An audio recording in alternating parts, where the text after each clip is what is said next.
नमस्कार, बहुत बहुत स्वागत है आपका। आज हम बात करेंगे कि जेएसएससी सीजीएल को लेकर के तीन तीन बार क्यों चेंजिंग किया गया है, नए अनुसंधान पदाधिकारी क्यों छुट्टी पे गए हैं, व्हाट्सएप मैसेज का सच क्या है, और दूसरी रिपोर्ट की जो हमने बात करी थी 3 दिन पहले, उस पर अब मुहर लगा है और वो 25 मई के पहले सबमिट हो रहा है।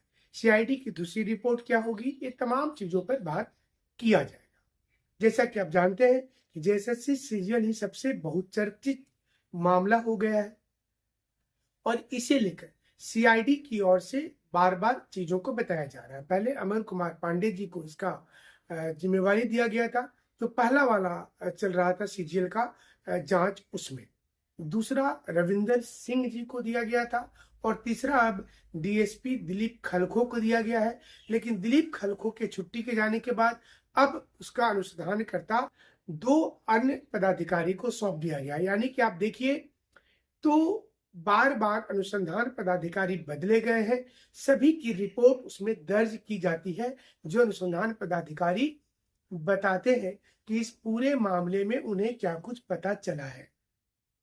सवाल ये उठ रहा है कि क्या इस मामले में सब कुछ साफ और स्पष्ट हो गया है जो आप जानना चाहते हैं। हमारी जानकारी के मुताबिक व्हाट्सएप चैट, जिसमें अलग अलग स्थान पर व्हाट्सएप का जो चैट था उस पर भी पूरी पड़ताल हो गई है। व्हाट्सएप का पहला जनरेशन किस मोबाइल से हुआ था, उसके बाद वो कहाँ गया और उसके बाद कहाँ आया। व्हाट्सएप चैट का मतलब है कि क्या काम हो गया है, क्या पैसे मिल गए हैं, क्या पैसा मिलना चाहिए था, कितना पैसा दिया गया है, तुम मुझे क्वेश्चन कब दोगे। क्या इस प्रकार की चीजें जो है वो वास्तविक रूप से व्हाट्सएप में थी या किसी ने बीच में क्रिएशन किया, या दोनों चीज हुआ।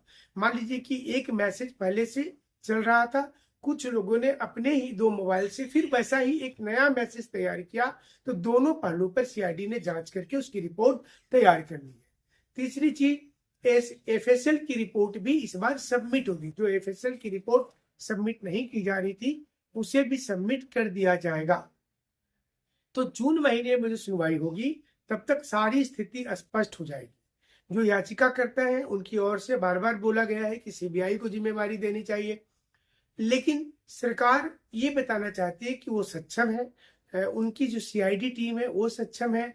चाहे वो डीजीपी महोदय के माध्यम से काम हो रहा हो, संध्या रानी जी के माध्यम से हो रहा हो, रविंदर जी के माध्यम से हो रहा हो, या फिर डीएसपी खलखो जी के माध्यम से हो रहा हो। जो डीएसपी खलखो जी हैं वो पहले चाईबासा में भी पदस्थापित थे, सरायकेला में थे, और इन्होंने बहुत सारे जो केसेस थे उसका अनुसंधान किया है और इसी अनुसंधान के क्रम में इनको मेडल भी दिया गया कि चलो ये बहुत अच्छा वर्क करते हैं।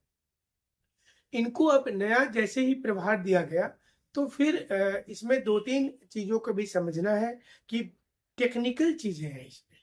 ये केस ऐसा है जो सरकार के लिए भी प्रतिष्ठा का प्रश्न है और झारखंड के तमाम स्टूडेंट के लिए भी प्रतिष्ठा का प्रश्न बना हुआ है। तो ये दोनों ओर से अगर देखेंगे तो महत्वपूर्ण है कि इसमें अंत इसका क्या होगा।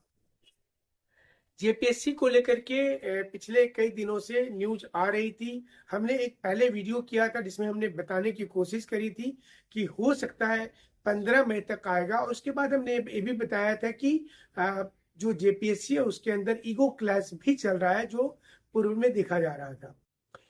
अब देखिए, राज्यपाल से जो लोग मिलने गए हैं उन्होंने जब 2 प्रकार के वहां पर स्टेटमेंट आए। एक आया कि राज्यपाल महोदय ने आश्वासन दिया है कि 10 दिन के अंदर रिजल्ट आ जाए।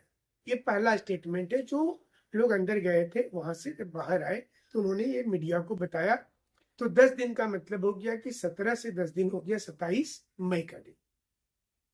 दूसरी चीज कि दूसरे बयान जो दिए लोगों ने, उन्होंने कहा कि अगर इस महीना रिजल्ट नहीं आता है तो जून फर्स्ट वीक में अभिभावक के साथ और स्टूडेंट्स के साथ एक बड़ा आंदोलन होगा। मतलब राज्यपाल अगर आश्वासन दिए हैं तो फिर रिजल्ट आना चाहिए, और अगर नहीं आता है इस मध्य में तो स्टूडेंट यूनियन जो है एक बड़ा आंदोलन की शुरुआत करेगा। तो जून में अगर जून मतलब 31 मई तक अगर नहीं आता है रिजल्ट तो जून में फिर से एक बहुत बड़ा आंदोलन की शुरुआत होगी।